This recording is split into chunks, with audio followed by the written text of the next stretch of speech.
So French soldiers get to the area where this house was, and the pastor hears about that and tells them that they're in the area, and so they sneak out at night and find the soldiers and go to a place in this chapter. The last part I'm going to read here is called Camp Comfort. The French camp was an armed fort that kept Tutsis in and Hutus out. The soldiers parked 8 tank-like armored vehicles in a semicircle in front of the school buildings, and the outer perimeter of the camp was patrolled day and night by at least 100 guards. We stayed inside the semicircle of armored vehicles with 30 soldiers who were assigned to protect us around the clock and to escort us into the forest whenever nature called. The French soldiers continually apologized for the deplorable conditions we were forced to live under, which made me laugh. Compared to where we'd come from, we were living a life of total comfort. For starters, we could fetch water from a stream and wash ourselves, and our clothes with soap. We slept outside, which the French also thought was a major hardship, but I welcomed it. Even though I often woke up covered in dirt and twigs and aching from lying on rocks and stones, I loved falling asleep staring at the stars. It was like seeing the face of God at the end of the day. We weren't allowed to cook, which didn't really matter because there was no fresh food. The soldiers fed us packaged cheese and crackers, tins of powdered milk, and canned fruit. It was a limited diet, but I slowly began filling out a bit and stopped adding notches to my belt. The French said that their job was to protect us, and they did it well. I never once felt threatened by the killers while I was at the camp. However, Hutus did often gather along the outer perimeter, peering between the armored cars to catch a glimpse of us. They stared at us like we were zoo animals, sole survivors of a species hunted to the brink of extinction. They look at you like you're animals, but they are the animals, the captain of the troop said to me one morning shortly after my arrival. When he learned that I was fluent in French, we had a long conversation. I told him my story, and he seemed very sympathetic. He knew what Tutsis had been through in Rwanda and about our history and ethnic conflicts. Between you and me, I don't know how the president of my country can live with himself. France has blood on its hands, since we trained a lot of these Hutus how to kill. This was the first time I'd heard a foreigner accept blame for what had happened in Rwanda, and it did my soul good. I often despaired listening to the pastor's radio, realizing that the world knew what was happening to us but chose to ignore it. Thank you for being so understanding, I replied. The people who are doing this are very bad. Bad? Bad? Immaculate, they're evil. They're monsters. I want you to know that you're safe.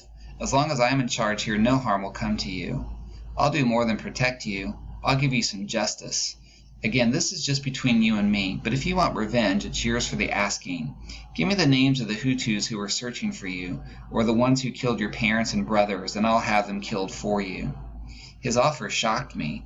It's what I'd wished for during my early days in the bathroom when the pastor told us about the atrocities being committed against us. I'd wished for weapons, for guns and cannons to kill the Hutus, because I wanted vengeance so badly. But that was before I'd opened my heart to God's forgiveness and made my peace with the killers. The captain offered me the perfect revenge, trained and well-armed soldiers who would kill at my command. All I had to do was whisper a name and I could avenge my family, and the families of the thousands of corpses rotting in the street. His offer came from his heart, but I could hear the devil in his voice. He was tempting me with promises of murder, when all I wanted was peace.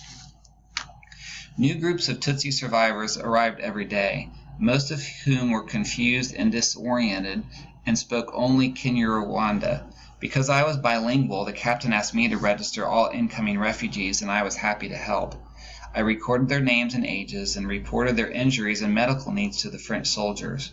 I also wrote down their personal stories and a history of what they'd been through. Through this process, I heard many horrific tales, but made some lasting friendships. One new pal was Florence, a young woman about my age with a sweet, innocent smile. She was very pretty, despite the deep scar running down her face from being chopped between the eyes with a machete. I jotted down her story, which sadly was as common as it was gruesome. Florence was from a small town not far from my village. When the genocide began, her family and 300 of her neighbors sought asylum at their local chapel, thinking that the killers would respect the sanctity of the church. But finding Tutsis jammed together in one room only made it easier for the killers, who simply walked between the pews, swinging their blades. We had no weapons, no way to defend ourselves, Florence said, her big, kind eyes filling with tears. There was some screaming and begging, but most of us just sat there, waiting for our turn to be slaughtered. It was like we thought that we deserved to be murdered, that it was all perfectly natural. They reached me, and all I can remember is the machete coming down toward my face. Then I woke up in the truck. Florence's wound was deep, but not lethal, yet the killers had tossed her into the back of a big truck with the rest of the corpses. When she woke up, she discovered that she was on top of her parents' bodies, and her sister was on top of her. My sister had a spear still stuck in her chest. She was almost dead, but still making gurgling noises. I tried to reach out to her, but one of the killers riding in the truck saw me move and started sticking me with his spear. He stuck me here, here, and here, she said, pointing to her chest, stomach, and thighs. I didn't flinch when he stabbed me. Instead, I asked God to take my pain and save my life. The killer must have thought that I was dead because I was bleeding so much. The truck then stopped at the edge of a cliff high above the Akanyaru River, a favorite spot of the Interahamwe for dumping corpses. They threw all the bodies over the cliff and into the river.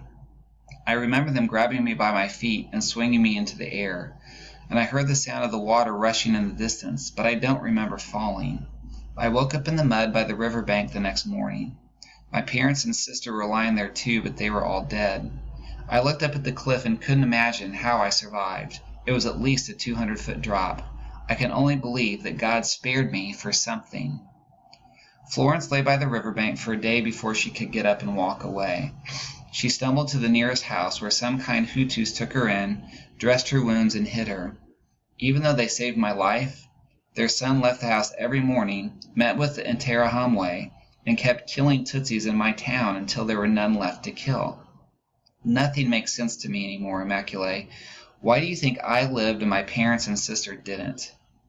God has spared you for a reason, I answered. I'm writing down your story, and someday someone will read it and know what happened. You're like me. You've been left to tell. And this is a picture of Immaculée with the pastor, and the caption says 10 years after it all happened, so this must have been in 2004. The only member of her immediate family that survived was one of her other brothers. Her parents and her Damascene was killed, and her parents were killed. And like I said, just her and her brother survived. So that's it. That's left to tell.